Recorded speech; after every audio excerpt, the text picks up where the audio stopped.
Thank you, Mr. Vice Chairman. Stop, Mr. Vice Chairman. Sir, I rise to support this bill because this is already an act by the force of the ordinance. Stop. I think this bill was long overdue because the open sky policy was announced by the government in 1990 and it is 4 years since the taxi operators in India operated illegally because the Air Corporations Act was in force. Stop. The monopoly clause was there in the statute. Stop. This section 18 of the Air Corporations Act does not permit any other operator to operate in our country. Stop.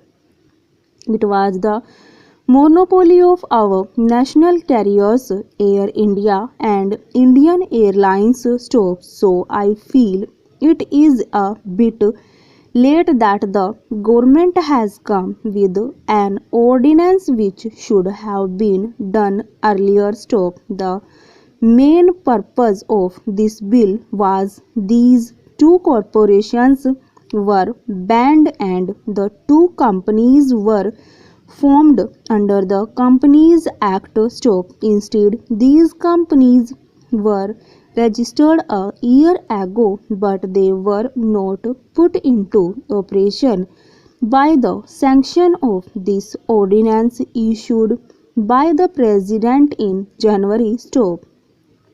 Sir, we have seen internationally how the megas airlines have captured the skies in different countries. Stop. In view of the open sky policy of the government, it is the pertinent that we give freedom to these two corporations because till now these two corporations are parasites on the government of India. They cannot have their own funds. Stop. They would borrow funds even from the government of India. Stop. The government of India has to stand a surety internationally.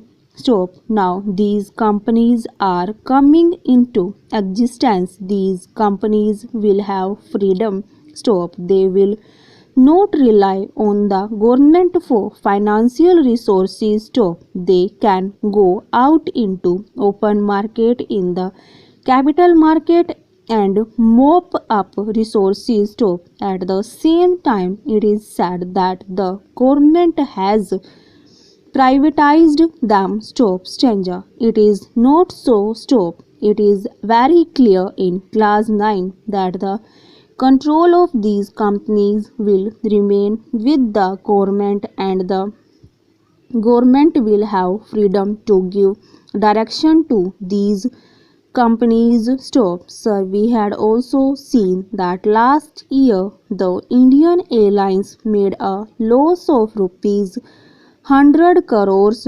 Stop. A poor country like India cannot allow mismanagement of a government company, a public sector company, and I think it is one step made in the right direction of Indian Airlines and Air India to come out of the red so that they can rely on the public money. Stop. Over.